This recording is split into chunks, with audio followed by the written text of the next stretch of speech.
What do you mean?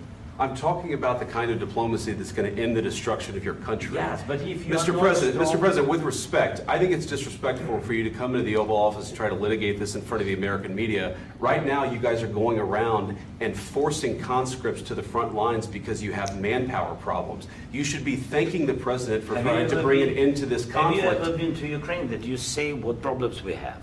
I have been to. Then come once. I've actually watched and seen the stories, and I know what happens is you bring them on a propaganda tour, Mr. President. Do you disagree that you've had problems bringing people into your military? We have problems. And do you think that it's respectful to come to the Oval Office of the United States of America and attack the administration that is trying to prevent the destruction of your country? A lot of questions. Let's start from the beginning. Sure. First of all, during the war, everybody has problems, even you, but you have nice ocean and don't feel now, but you will feel it in the future. God bless. You don't know that. God bless. You God bless. You will not have a war. Don't tell us what we're going to feel.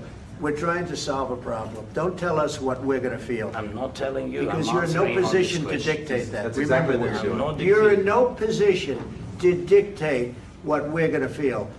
We're going to feel very good. You will feel influence. We're going to feel very good and very strong. You will feel influence. You're right now not in a very good position. You've allowed yourself to be in a very bad position, and he happens to be right about it. From the very beginning of the war. You're not in a good position. You don't have the cards right now. With us, you start having cards. But right now, you don't. You're playing cards. You're playing cards. You're gambling with the lives of millions of people. You're gambling with World War III. You're gambling with World War III. And what you're doing is very disrespectful to the country, this country, that's backed you far more than a lot of people said they should have. Have you said thank you once? This entire meeting? No, in this entire meeting, have you said thank you?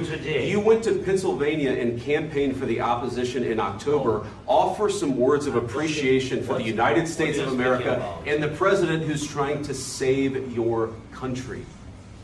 Please, you think that if you will speak very loudly about the war, you can... He's not speaking loudly. He's not speaking loudly. Your country's in big trouble. Can I answer? Wait a minute. No, you've done a lot of talking.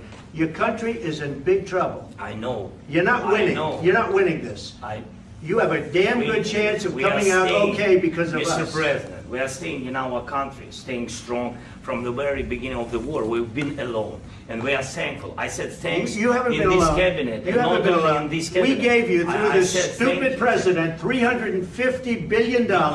We gave you military equipment, and your men are brave, but they had to use our military. If you didn't have our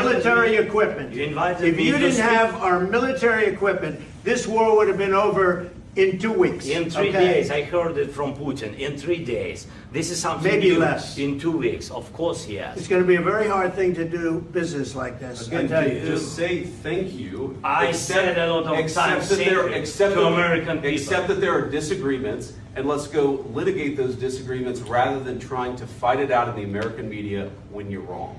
We know that you're wrong. But you see, I think it's good for the American people to see what's going on. I understand, sir. I think it's very important. That's why I kept this going so long.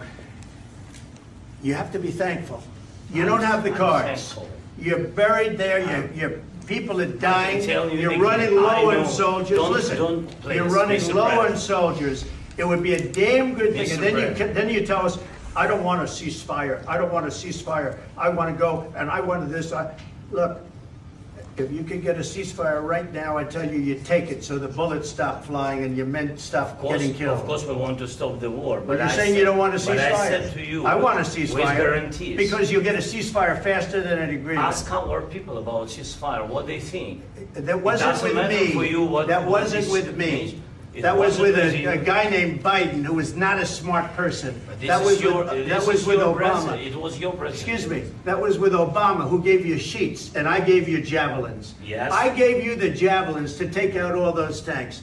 Obama gave you sheets. In fact, the statement is, Obama gave sheets and Trump gave javelins.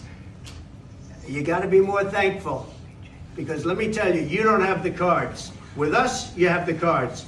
But without us, you don't have any cards. One more question to Mr. Vice President.